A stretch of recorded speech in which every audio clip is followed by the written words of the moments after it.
পানি টানি লিক করে না। ঠিক আছে, আজকে আমরা মার্কুইজ অন এইচপি একটি মোটরের কয়েল বাধাই করব। আপনারা যদি শুরু থেকে শেষ পর্যন্ত দেখতে পারেন তাহলে আশা করি আপনারাও এই কাজটি শিখতে পারবেন। তো আমাদের এই মার্কুইজ মোটরের কয়েল সব পুড়ে গেছে, আমরা তাই নতুন করে বাধাই করব। আমরা কয়েলগুলো কেটে বের করে নিচ্ছি। দেখেন আমরা কিভাবে কয়েল বের করি। এখন কয়েলগুলো গুনে নিতে হবে। রানিং এর মোট 4টি কয়েল এবং স্টার্টিং এর 2টি কয়েল গুনতে হবে। তো আমরা 4টি কয়েল গুনেছি, প্যাচগুলো আমি ডিসপ্লেতে দিয়ে দিয়েছিলাম। এবং আমাদের এই মোটরের স্টেটরের লম্বা আছে হচ্ছে 71 মিলিমিটার, চওড়া হচ্ছে 58 মিলিমিটার। আর স্টার্টিং কয়েলের প্যাচ হবে 85টি এবং 90টি। রানিং কয়েলের প্যাচ হবে 45টি, 46টি, 47টি, 48টি। আমরা পেপারগুলো কেটে নিলাম। পেপার কেটে নেওয়ার পর মোট 24টি স্লট আছে। পেপারগুলো স্লটের ভিতর আমরা ঢুকিয়ে নেব। হালকা জমে আছে। দেখেন আমরা স্লটের পেপারগুলো ঢুকিয়ে নিয়েছি।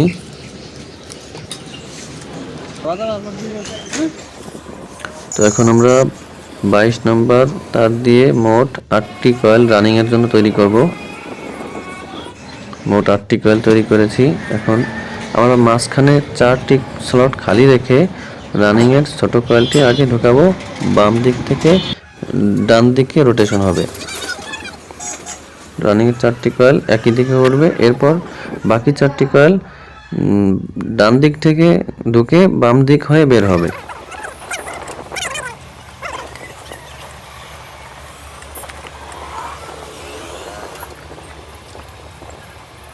আমরা রানিং এর সবগুলো কয়েল ঢোকালাম।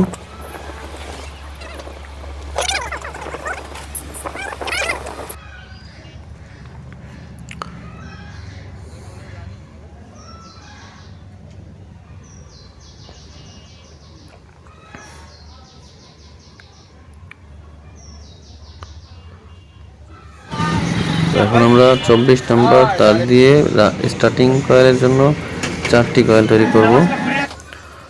এখন রানিং যেভাবে ঢুকেছে স্টার্টিং একই নিয়মে ঢুকবে, কিন্তু স্টার্টিং হচ্ছে আপনার মাঝখানে 10টি স্লট থাকবে, যেগুলো খালি থাকবে না। রানিং এর কয়েলই আগে থেকে ঢোকানো ছিল। তো রানিং এবং স্টার্টিং সবগুলো কয়েল ঢোকানো হলে এখন আমরা এই মাঝখানে ইনসুলেটিং পেপার দেব। রানিং এবং স্টার্টিং কয়েলের মাঝখানে ইনসুলেটিং পেপার দিতে হবে। এরপর সেলাই করতে হবে সুতা দিয়ে। আর এখানে দেখেন R1, R2, S1, S2 হচ্ছে রানিং এর 2 মাথা এবং স্টার্টিং এর 2 মাথা। আর এখানে এই যে 2 মাথা তীর চিহ্ন দেওয়া, এই 2 মাথা হচ্ছে কমন। আমরা এই 2 মাথা এক করে নীল তার লাগালাম কমন হিসেবে। আর লাল তারটা হচ্ছে রানিং এর জন্য, হলুদ তারটা হচ্ছে স্টার্টিং এর জন্য।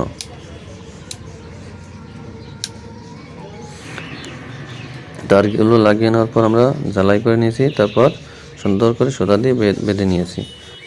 সেলাই করার পর এখন আমরা ভার্নিশ দেব। ভার্নিশ দেওয়ার পরে আমরা এটাকে কয়েক ঘন্টা খোলামেলা অবস্থায় রেখে দেব, তাহলে ভালো করে এটা শুকাবে।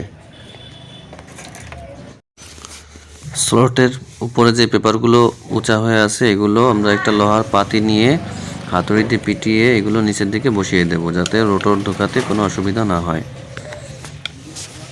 এরকম একটি লোহার পাতি নিয়ে হাতুড়ি দিয়ে এর উপরে আঘাত করে ওই পেপারগুলো বসিয়ে দেব। আমি জাস্ট দেখানোর জন্য পাতিটা হাতে নিয়েছি।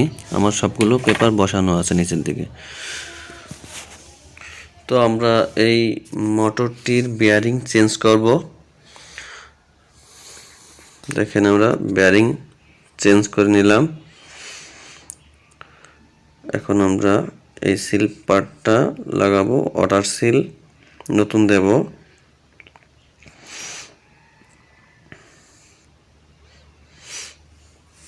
আমরা নতুন একটি ওয়াটার সিল লাগালাম।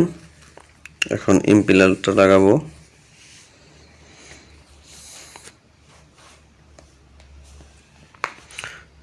পিলারটা সুন্দর করে টাইট দিতে হবে যাতে মোটর চললে খুলে না যায়। তো এখন আমরা মোটরের ব্যাক সাইড কভার লাগাচ্ছি, ব্যাক সাইডের নাট লাগাচ্ছি।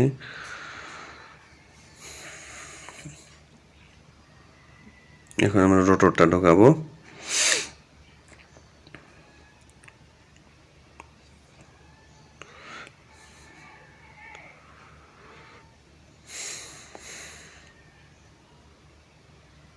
সুন্দর করে টাইট দিতে হবে, লুজ থাকলে সমস্যা হবে।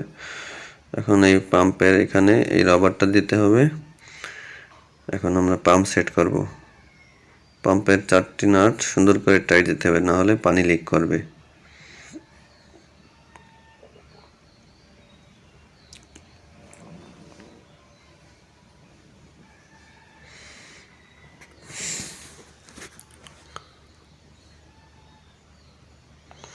ফ্যান এবং ফ্যানের কভার লাগালাম। এখন ক্যাপাসিটর সংযোগে পালা। লাল তারটি ছিল আমাদের রানিং, হলুদ তারটি ছিল স্টার্টিং। হলুদ তারটি ক্যাপাসিটরের ডান পাশে বসবে। আচ্ছা, আমাদের নীল তারটি কমন ছিল। মেইন আমরা 2টি তার যে মোটরে ঢোকালাম, এই 2 তারের কালো তারের সাথে আমাদের কমন যে নীল তার ছিল, কমন তারটা আমরা কালো তারের সাথে লাগালাম, লাগিয়ে টেপ মেরে রাখলাম। এখন আমাদের এই যে ক্যাপাসিটর কানেক্টর ছিল, ক্যাপাসিটর কানেক্টরের এখানে এই মেইন যে একটা তার ওটা লাগালাম, আর কানেক্টরের হোল্ডারে যেভাবে লাগানো ছিল ক্যাপাসিটর সেভাবেই লাগালাম। আপনারা খোলার সময় দেখে নেবেন কিভাবে ছিল। এবং ক্যাপাসিটরের ঢাকনাটা লাগালাম। এখানে একটি এক পাশে ছিদ্র ছিল, আমরা এই টেপটা দিয়ে ছিদ্রটা বন্ধ করে দিলাম, নাহলে পানি ঢুকে কয়েলটা পুড়ে যেতে পারে। আমরা আপনাদের দেখানোর সুবিধার্থে পিছনের ফ্যানের কভারটা খুলে নিলাম, যাতে মোটর চালালে আপনারা দেখতে পারেন যে মোটরটা চলতেছে। মোটরের বডি কারেন্ট হয় কিনা আমরা সিরিজ লাইন টেস্ট করে দেখতেছি যে মোটর বডি হয় কিনা। তা মোটর বডি হচ্ছে না, ঠিক আছে, আপনারা অবশ্যই বডি চেক করে নেবেন। দেখেন আমাদের মোটরটি চলতেছে, কোনো সমস্যা নেই। 1.74 এম্পিয়ার নিচ্ছে, খুব ভালো। এখন আমরা মোটরটা দিয়ে পানি তুলে চেক করে দেখাবো যে পানি ওঠে কিনা। আমাদের দোকানে এরকম পাইপ আগের থেকেই জোগাড় করা ছিল, আমরা আপনাদেরকে দেখাবো যে মোটরটা থেকে পানি ওঠে কিনা। আমরা একবারে কাস্টমারকে এরকম চেক করে দেই, যাতে পরবর্তীতে কাস্টমার কোনো অভিযোগ করতে না পারে। দেখেন ঠিকঠাক সব কিছু, একদম পানি বালতি থেকে উঠে আবার বালতিতেই ফেরত আসতেছে। ধন্যবাদ সবাই, ভিডিওটি লাইক দিয়ে পাশে থাকবেন।